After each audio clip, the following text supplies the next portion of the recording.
स्वागत है आप सभी का हमारी इस बेहद खास पेशकश में। जो चीन बात बात पर 1962 की जंग की गीदड़ भगपी देता था, उस चीन को एलएसी पर दहाड़ते भारतीय टैंकों की धमक ने हिलाकर रख दिया है। जवानों से लेकर बोफोर्स तक इसका असर अब हांगकांग में भी नजर आ रहा है। चीन अपने ही जाल में अब उलझ गया है।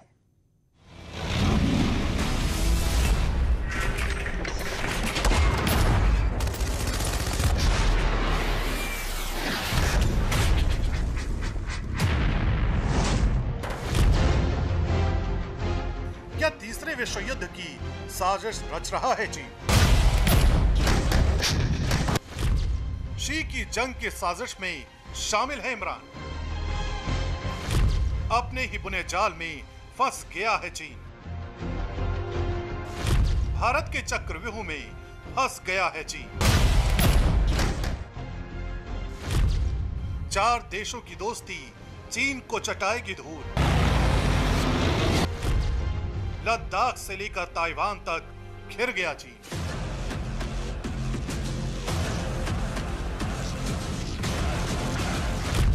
लद्दाख से जुड़ी सरहद पर भारत ने पिछले 3-3.5 महीने में तेजी से जो तैयारियां की हैं, उससे चीन के होश फाख्ता हो गए हैं। जो चीन बात बात पर 1962 की जंग की गीदड़ भभकी देता था, उस चीन को एलएसी पर दहाड़ते भारतीय टैंकों की धमक ने हिला कर रख दिया है।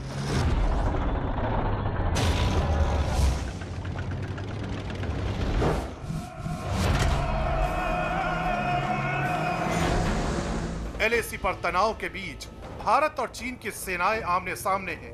भारत ने अपनी तैयारियां पुख्ता कर ली हैं, जबकि चीन भी कभी चोरी चुपके तो कभी सीना जोरी से अपनी ताकत बढ़ाने की कोशिश में लगा है। भारतीय सेना ने आजाद भारत के इतिहास की सबसे बड़ी फौजी तैयारी कर ली है। चीन किसी भी तरह की घुसपैठ या भड़काऊ हरकत का तुरंत और माकूल जवाब देने के लिए लद्दाख में सरहद पर करीब 50,000 जवानों को मुस्तैद कर दिया है। इसके साथ ही T-90 टैंक और बोफोर्स तोप भी तैनाती के लिए पूरी तरह से तैयार है। देखिए, अगर चीन हमला करना चाहता है और हो सकता है कि वो जो उसके मैकेनाइज्ड फोर्सेस हैं उसका इस्तेमाल करे, तो अगर इस प्रकार का चीन का इरादा है तो ये जो हमारी टैंक्स है T-90 और T-72 टैंक्स हैं, वो उनको वहाँ पर रोक देंगी, उनको आगे बढ़ने नहीं देंगी। तो ये मैं समझता हूँ, ये जो भारत ने जो अपनी मैकेनाइज्ड फोर्सेस आगे की है, अपने आर्मर्ड को उधर तैनात की है। कड़ाके की ठंड में जंग लड़ने का जैसा अनुभव हिंदुस्तानी फौजियों के पास है, वैसा दुनिया में किसी और के पास नहीं है। सियाचिन से लेकर कारगिल और लद्दाख की बर्फीली चोटियां भी भारतीय सैनिकों का जोश ठंडा नहीं कर पाती।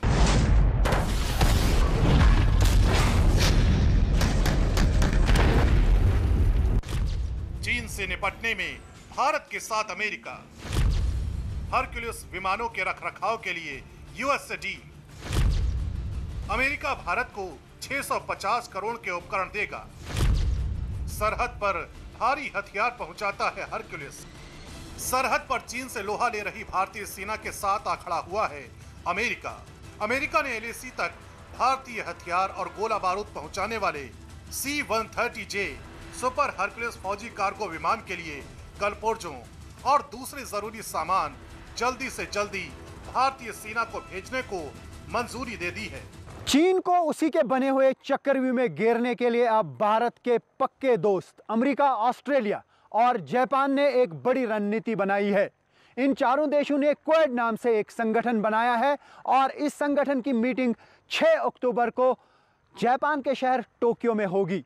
इस मीटिंग का नाम सुनते ही अब बीजिंग में बैठे नेताओं में खलबली मच गई है। जाहिर है, क्वाड की बैठक से चीन पर और मुसीबतों का पहाड़ टूटना तय है। पड़ोसी देशों के साथ युद्ध का माहौल बनाने वाला चीन अब चारों तरफ से खुद को घिरा हुआ पा रहा है। लद्दाख से लेकर अरुणाचल तक अगर भारत ने चीन के घमंड को चुनौती दे रखी है, तो ताइवान ने समंदर में चीन का गुरूर तोड़ने का पूरा मन बना लिया है और इसमें ताइवान की पूरी मदद कर रही है अमेरिकी सेना। ताइवान ने चीन के विमान Y-8 को खदेड़ा। ताइवान के आसमान में घुसा था सबमरीन हंटर Y-8। ताइवान के लड़ाकू विमान ने चीनी विमान को घेरा। ताइवान ने चेतावनी के बाद चीनी हंटर Y-8 को छोड़ा। इससे पहले चीन के सरकारी अखबार ग्लोबल टाइम्स ने ताइवान ही नहीं बल्कि अमेरिका को भी सीधी धमकी दी थी। उसने लिखा था कि अमेरिका को आग से खेलना बंद कर देना चाहिए। दरअसल चीन दक्षिण चीन सागर में अमेरिका के 2 एयरक्राफ्ट कैरियर की तैनाती से भी परेशान है। अमेरिका ने 6 महीने में अपने 2 एयरक्राफ्ट कैरियर USS निमित्ज और USS रोनाल्ड रीगन को ताइवान के पास तैनात कर रखा है। इन दोनों युद्धपोतों को अमेरिकी नौसेना का सबसे ताकतवर बेड़ा माना जाता है। चीन ताइवान के पास समंदर में इन दोनों अमेरिकी युद्धपोतों की मौजूदगी से बेहद परेशान है, क्योंकि उसे पता है कि ताइवान पर हमला करने का सीधा मतलब है अमेरिका से जंग छड़ना, जो वो कतई नहीं चाहेगा। जब हम तुलनाएं करेंगे सामरिक दृष्टि से, चाइना का कोई भी, ये अमेरिका तो बहुत बड़ी चीज है, जब दुनिया पूरी लामबंद हो गई है तो वो कहीं कतई ये ले लीजिए, हाँ प्रॉक्सी से जरूर वो इस जंग को जीतना चाहता है। इन सब के बीच हांगकांग में चल रहे विरोध प्रदर्शनों ने भी चीन की नाक में दम कर दिया है। हांगकांग में चल रहे विरोध प्रदर्शन की आग ठंडी पड़ने का नाम नहीं ले रही। यहाँ तक कि चीन ने नेशनल डे के मौके पर बड़ी संख्या में लोग चीन सरकार के विरोध में सड़कों पर उतर आए और उसमें से कुछ प्रदर्शनकारियों ने भारत का तिरंगा ले रखा था। हांगकांग में दिखा भारत का झंडा। चीन के विरोध में लोगों ने उठाया तिरंगा। हांगकांग में चीन का विरोध जारी। साफ है कि चीन चारों तरफ से घिर चुका है। उसके अपने घर में हांगकांग में आए दिन विरोध प्रदर्शन होते रहते हैं। तो वीगर मुसलमान का मुद्दा भी दुनिया भर में चीन को बदनामी के सिवा कुछ और नहीं देता, और शायद इसीलिए चीन के राष्ट्रपति और कम्युनिस्ट सरकार अपने लोगों को भरमाने की कोशिश में जुटी रहती है। लेकिन इस बार उसकी हर चाल उल्टी पड़ रही है, क्योंकि 2020 के भारत ने चीन की पोल पट्टी दुनिया भर के सामने खोल कर रख दी है।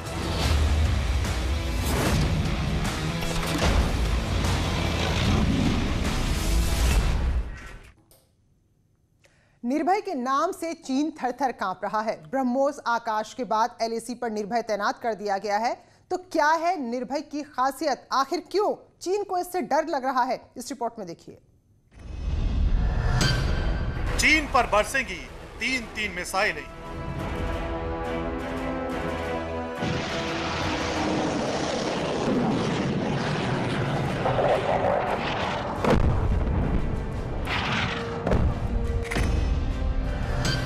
ब्रह्मोस आकाश के बाद निर्भय तैनात।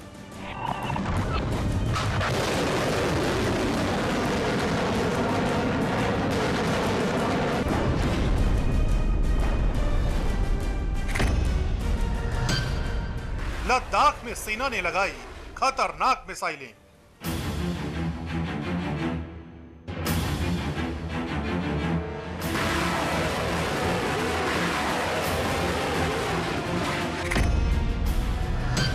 चीन की हर गुस्ताखी का मुंह तोड़ जवाब।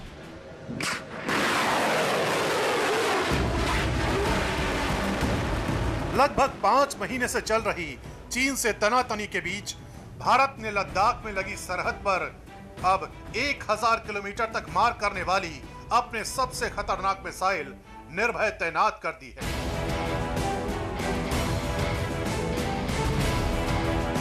निर्भय की ताकत का आलम यह है कि ये तिब्बत तक चीन के बड़े फौजी ठिकानों पर हमला करने में सक्षम है। निर्भय के नाम से कांपा चीन।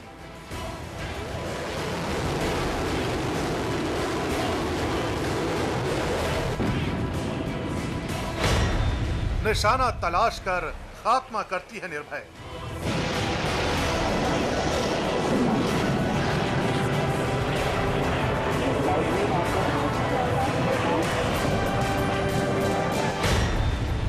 हवा में रास्ता बदल सकती है निर्भय।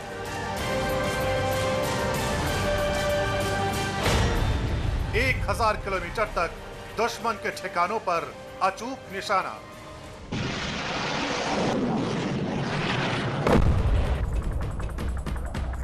निर्भय मिसाइल तो केवल भारत की फौज की अंगड़ाई की एक झांकी है।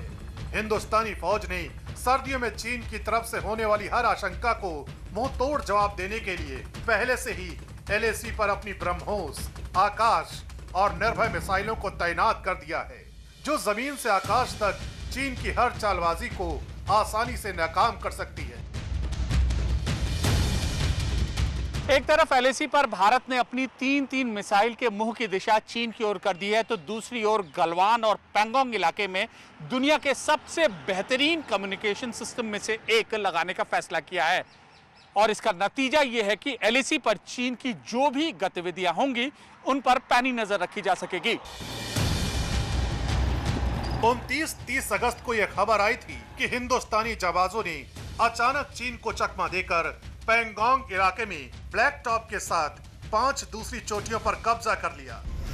लेकिन जब भारतीय सैनिक उन चोटियों पर पहुंचे तो वहां पहले से ही चीन के कैमरे और दूसरा कम्युनिकेशन सिस्टम लगा था।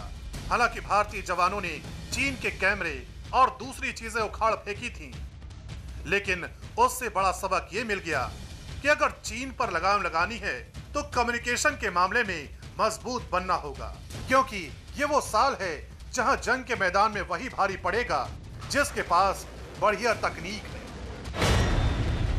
LAC पर लगेगा सबसे तेज कम्युनिकेशन सिस्टम। 7,800 करोड़ रुपए के कम्युनिकेशन सिस्टम को मंजूरी। चीन की हलचल पर नजर रखने की पक्की तैयारी। युद्ध लड़ने की ताकत नहीं है, पीठ पर वार करने के प्रयास होते हो।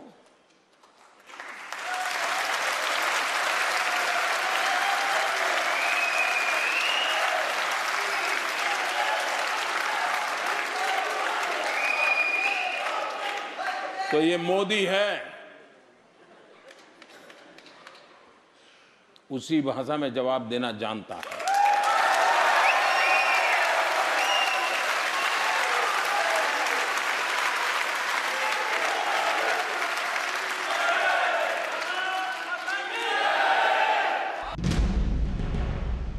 पीएम मोदी कई बार इशारा कर चुके हैं कि उनकी सरकार हर वो कदम जरूर उठाएगी जिससे सीमाओं की सुरक्षा सुनिश्चित हो सके।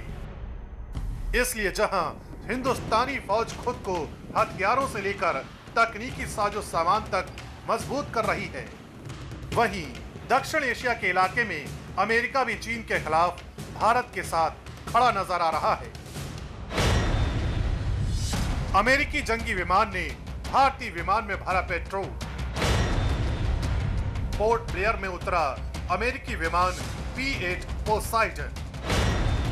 भारत से आया हथियारों से लैस अमेरिकी विमान। अंडमान निकोबार बेस पर पहला अमेरिकी विमान।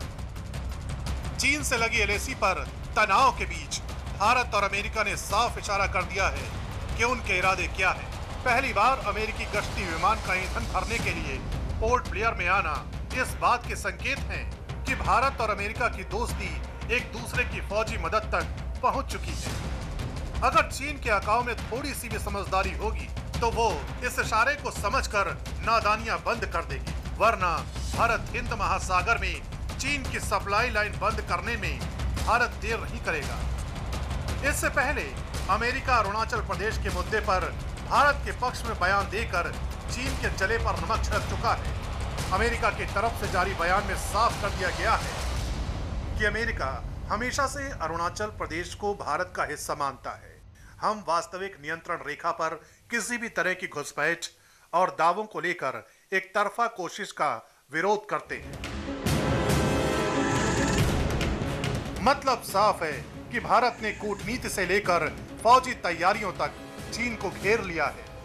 अब चीन की कोई भी कारस्तानी काम नहीं आएगी। अगर धोखे से भी चीन ने धोखा देने की साजिश की तो उसे ऐसा करारा जवाब मिलना तय है जिसके बारे में शी जिनपिंग और उनके संगी साथियों ने सपने में भी नहीं सोचा होगा। भारत की सभी तैयारियों के बीच कल जैसे ही प्रधानमंत्री नरेंद्र मोदी ने अटल सुरंग का उद्घाटन किया तो चीन के लिए एक नई चिंता का विषय बन गया। सुरंग ने शी जिनपिंग के माथे पर शिकन बढ़ा दी है।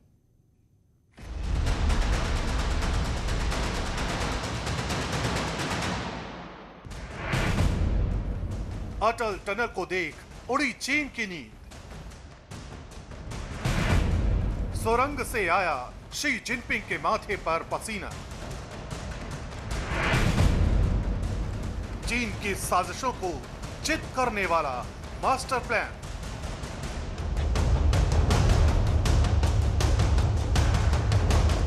हजारों फीट की ऊंचाई पर बनी इस अटल टनल ने शी जिनपिंग की रातों की नींद उड़ा दी है। ये वो टनल है जिसकी बदौलत अब भारत साल के 12 महीने चीन की साजिशों पर अपनी नजर रख सकता है।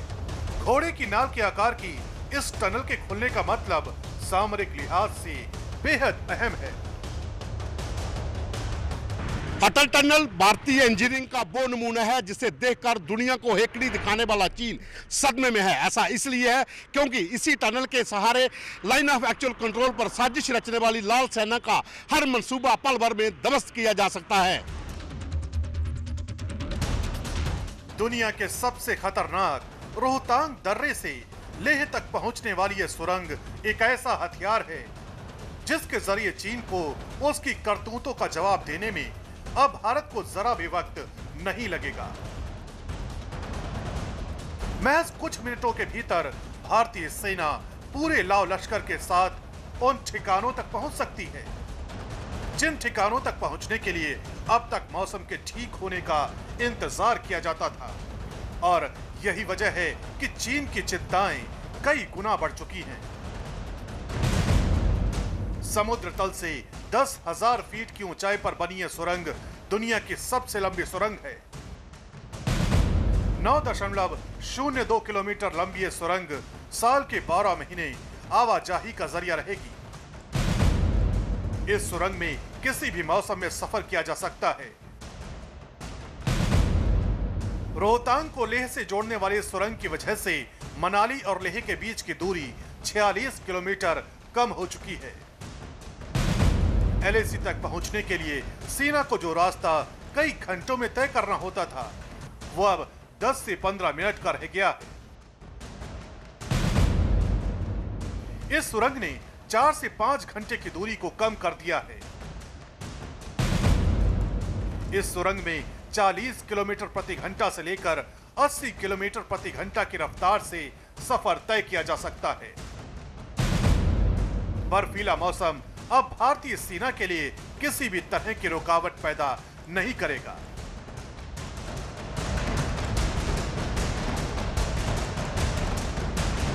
इस टनल से मनाली और केलोंग के बीच इसकी दूरी 3-4 घंटे कम हो ही जाएगी। पहाड़ के मेरे भाई बहन समझ सकते हैं कि पहाड़ पर 3-4 घंटे की दूरी कम होने का मतलब क्या होता है। साथियों, लेह लद्दाख के किसानों, बागवानों, युवाओं के लिए भी अब देश की राजधानी दिल्ली और दूसरे बाजार तक उनकी पहुंच आसान हो जाएगी।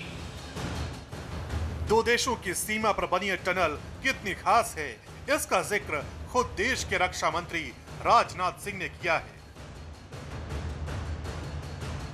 राजनाथ सिंह के मुताबिक यह टनल देश की हिफाजत करने वालों से लेकर सरहद पर रहने वालों के लिए किसी बड़े तोहफे से कम नहीं है। सामरिक दृष्टि से इस टनल का क्या महत्व है मुझे बतलाने की जरूरत नहीं है। सभी को इस बात की जानकारी है, स्वाभाविक है। सीमा पर तैनात हमारे सेना के जवानों के लिए राशन, वेपन और अदर लॉजिस्टिक्स और साथ ही साथ डिप्लॉयमेंट करने में भी हमको काफी आसानी होगी। और यह बिल्कुल दो देशों की सीमा पर यह टनल बना हुआ है। मैं मानता हूं कि जहां देश की जनता को यह समर्पित है टनल, वहीं पर हमारे सीमा की सुरक्षा करने वाले सेना के जवानों के लिए समर्पित है और सीमा पर रहने वाले लोगों के लिए भी यह विशेष रूप से समर्पित है।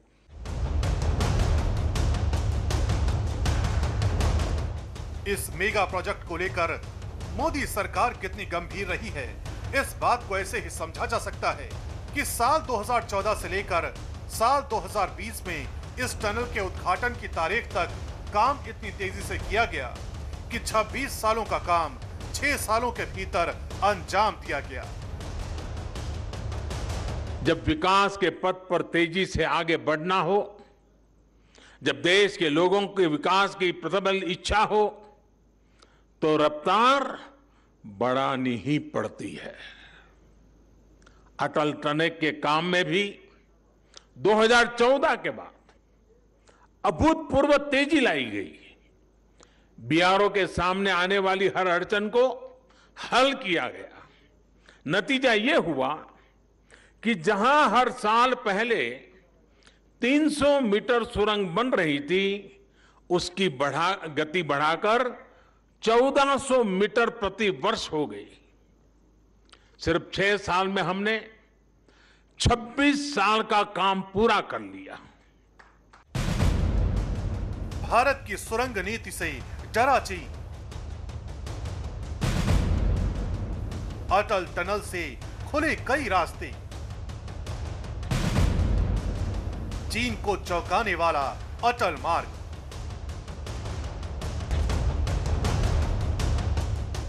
चीन की विस्तारवादी सोच पर अटल टनल एक ऐसा प्रहार है जिसकी वजह से चीन को भारत के खिलाफ रणनीतिक मोर्चे पर नए सिरे से सोचना होगा, क्योंकि इस टनल की वजह से लेह लद्दाख तक पहुंचने वाला सिर्फ एक रास्ता ही नहीं खुला है, बल्कि शिंकुला दर्रे का काम भी अब रफ्तार पकड़ चुका है।